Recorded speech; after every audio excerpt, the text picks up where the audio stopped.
साहब, इस नौकरानी ने ही मेरी अलमारी से हीरो का हार चुराया है। इसके झोले की तलाशी लो। लेकिन जब झोला पलटा गया तो अंदर से जो गिरा उसे देख मालकिन दहाड़ मारकर रो पड़ी। सुबह के 10 बज रहे थे, लेकिन शांति विला के बड़े से हाल में तूफान आया हुआ था। यह शहर का सबसे पुराना और रईस इलाका था, जहां ऊंची दीवारों के पीछे अमीरी अपनी ही धुन में रहती थी। इस घर की मालकिन सावित्री देवी, जिनका रुतबा पूरे शहर में मशहूर था, आज गुस्से से लाल पीली हो रही थी। उनकी उंगली एक दुबली पतली लड़की की तरफ उठी हुई थी, जो कोने में साहमी हुई खड़ी थी। उस लड़की का नाम सुधा था। उम्र यही कोई 19-20 साल रही होगी।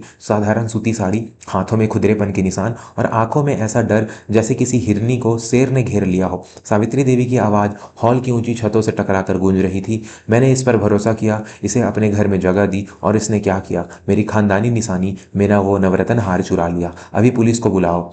सुधा के होंठ कांप रहे थे। उसने हाथ जोड़ रखे थे। नहीं मालकिन जी, मैंने चोरी नहीं की। मैं तो बस सफाई कर रही थी। मुझे उस हार के बारे में कुछ नहीं पता। आप विश्वास कीजिए। विश्वास? सावित्री देवी ने नफरत से मुंह बिचकाया। तुम जैसे सड़क छाप लोगों पर विश्वास करना ही मेरी सबसे बड़ी गलती थी। खून गंदा हो तो नीयत साफ कैसे हो सकती है? तुम्हारी जात ही चोरी करने वाली है। यह शब्द सुधा के दिल पर किसी कोड़े की तरह बरसे, लेकिन वह चुप रही। गरीबी ने उसे अपमान का घूंट पीना सिखा दिया था। कहानी में आगे बढ़ने से पहले आइए थोड़ा पीछे देख चलते हैं और जानते हैं कि आखिरकार सावित्री देवी इतनी सख्त और कड़वी क्यों थी। 65 साल की सावित्री देवी इस विशाल बंगले में अकेली रहती थी। पति का देहांत बरसों पहले हो चुका था। उनके पास दौलत थी, शोहरत थी, नौकर चाकर थे, लेकिन एक चीज नहीं थी, अपनापन। 20 साल पहले उनका इकलौता बेटा अनिरुद्ध उनकी मर्जी के खिलाफ एक साधारण परिवार की लड़की से शादी करके घर छोड़कर चला गया था। सावित्री देवी के अहंकार ने बेटे को रोका नहीं और बेटे के स्वाभिमान ने उसे वापस आने नहीं दिया। तब से सावित्री देवी का दिल पत्थर का हो गया था। उन्हें लगता था कि गरीबी इंसान को लालची बना देती है,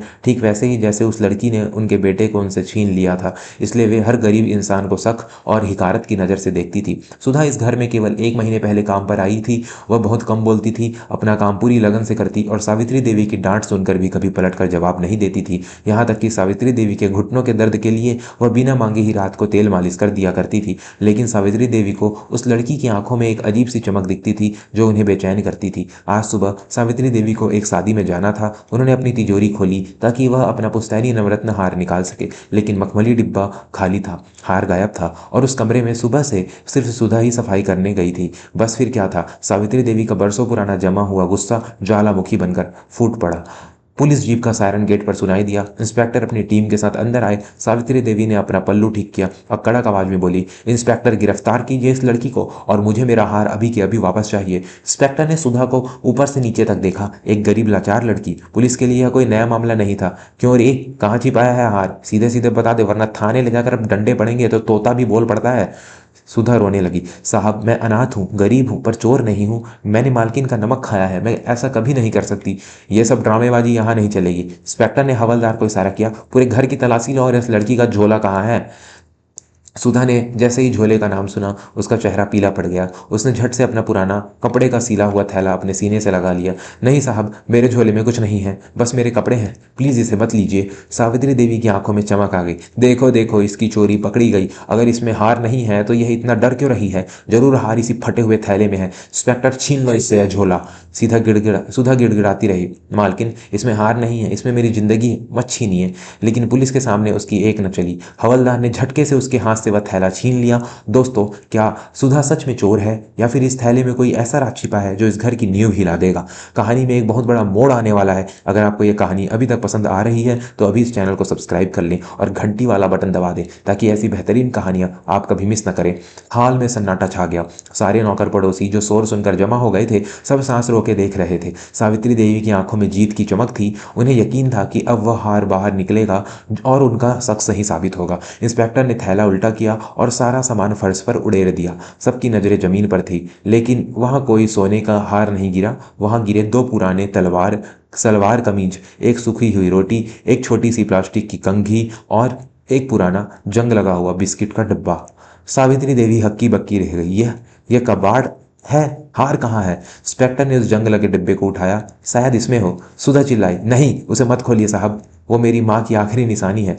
लेकिन इंस्पेक्टर ने ढक्कन खोल दिया। अंदर कोई गहना नहीं था। अंदर कुछ पुरानी चिट्ठियां थी, कुछ दवा की पर्चियां थी और सबसे नीचे एक तस्वीर थी, एक ब्लैक एंड वाइट तस्वीर। इंस्पेक्टर ने वो तस्वीर बाहर निकाली और उसे गौर से देखा। फिर उसने अजीब नज़रों से सावित्री देवी की ओर देखा। मैडम, यह हार तो नहीं है, पर यह तस्वीर शायद आपकी है। मेरी? सावित्री देवी ने झिड़कते हुए कहा। मेरी तस्वीर इस 2 टके के नौकरानी के पास क्या करेगी? दिखाओ मुझे। सावित्री देवी ने गुस्से में वह तस्वीर इंस्पेक्टर के हाथ से झपट ली। उनकी नज़र तस्वीर पर पड़ी और उसी पल मानो पूरी दुनिया थम गई। उनके हाथ कांपने लगे, चेहरे का सारा रंग उड़ गया। उनके गले में एक अजीब सी आवाज़ निकली, जैसे कोई बहुत गहरा दर्द बाहर आने की कोशिश कर रहा हो। वह तस्वीर 20 साल पुरानी थी। उसमें एक जवान सावित्री देवी खड़ी थी और उनकी गोद में एक छोटा सा हंसता हुआ बच्चा था, उनका बेटा अनिरुद्ध। यह वही तस्वीर थी जो अनिरुद्ध घर छोड़ते वक्त अपने साथ ले गया था। सावित्री देवी की आंखों के सामने अंधेरा छाने लगा। उन्होंने कांपते हाथों से उस डब्बे में रखी चिट्ठियों को उठाया। सबसे ऊपर वाली चिट्ठी पर लिखावट, वह लिखावट जिसे वह हजारों में पहचान सकती थी, उनके बेटे अनिरुद्ध की लिखावट। उन्होंने चिट्ठी खोली। पन्ने पीले पड़ चुके थे, जगह जगह आंसुओं के निशान थे। माँ, मुझे नहीं पता यह चिट्ठी आप तक कभी पहुंचेगी या नहीं। मैं अब बहुत बीमार हूँ माँ, मेरे पास वक्त नहीं है। मेरी पत्नी तो पहले ही भगवान के पास चली गई, अब मैं भी जा रहा हूँ। मेरे जाने के बाद मेरी बेटी सुधा इस दुनिया में बिल्कुल अकेली रह जाएगी माँ। मैंने आपसे बगावत की, उसका दंड मुझे मिला, लेकिन मेरी बच्ची बेकसूर है। मैं उसे आपके पास भेज रहा हूँ। उसे नौकरानी बनकर ही सही अपने घर में जगह दे देना। उसे मत बताना कि मैं आपका बेटा था, वरना आपके अहंकार की वजह से शायद आप उसे भी निकाल देंगी। बस उसे अपनी छत्र छाया में पलने देना। यह आपकी पोती है माँ, आपकी अपनी खून, आपका अभागा बेटा अनिरुद्ध। चिट्ठी सावित्री देवी के हाथ से छूटकर गिर गई। हॉल में इतना सन्नाटा था कि उस कागज के गिरने की आवाज भी सुनाई दी। सावित्री देवी की पथरीली आंखों से आंसुओं का सैलाब फूट पड़ा। वह औरत जो कभी किसी के सामने नहीं झुकी थी, आज घुटनों के बल जमीन पर गिर पड़ी। वह लड़की की तरफ मुड़ी जो अब भी कोने में खड़ी रो रही थी। वही माथा, वही नाक, वही आंखें। उन्होंने पहले कोई नहीं देखा। यह तो उनके अनिरुद्ध की परछाई थी। सुधा! सावित्री देवी की आवाज टूट गई। तुम अनिरुद्ध की? सुधा ने सिसकते हुए कहा। पिताजी ने मरने से पहले कहा था कि मैं शांति विला जाऊं। उन्होंने कहा था कि वहां की मालकिन बहुत सख्त है, लेकिन दिल की बुरी नहीं है। अगर मैं सेवा करूंगी तो शायद मेरा पेट भरता रहेगा। मुझे नहीं पता था कि आप मेरी दादी हैं। पिताजी ने कसम दी थी कि मैं कभी अपनी पहचान न बताऊं। सावित्री देवी का कलेजा मुंह को आ गया। जिस पोती को उन्होंने गले लगाना चाहिए था, उसे उन्होंने नौकरानी बना रखा। जिससे प्यार करना चाहिए था, उस पर चोरी का इल्जाम लगाया। उन्होंने अपने बेटे को खो दिया था और आज अपनी पोती को भी लगभग खो ही दिया था। इंस्पेक्टर भी यह मंजर देख पसीज गया। उसने धीरे से पूछा, मैडम, क्या करना है? एफआईआर? चुप रहो! सावित्री देवी दहाड़ी, लेकिन इस बार उनकी आवाज में अहंकार नहीं, एक दादी का दर्द था। खबरदार जो किसी ने मेरी बच्ची को हाथ भी लगाया। यह चोर नहीं है, ये इस घर की वारिस है, इस घर की मालकिन है यह। सावित्री देवी जमीन पर घिसटते हुए सुधा के पास पहुंची। उन्होंने सुधा के गंदे फटे हुए कपड़ों की परवाह किए बिना उसे अपनी छाती से लगा लिया। बरसों बाद उस वीरान हवेली में किसी की रोने की आवाज गूंजी, लेकिन यह रोना दुख का नहीं, पश्चाताप और मिलन का था। मुझे माफ कर दे बेटी, मुझे माफ कर दे।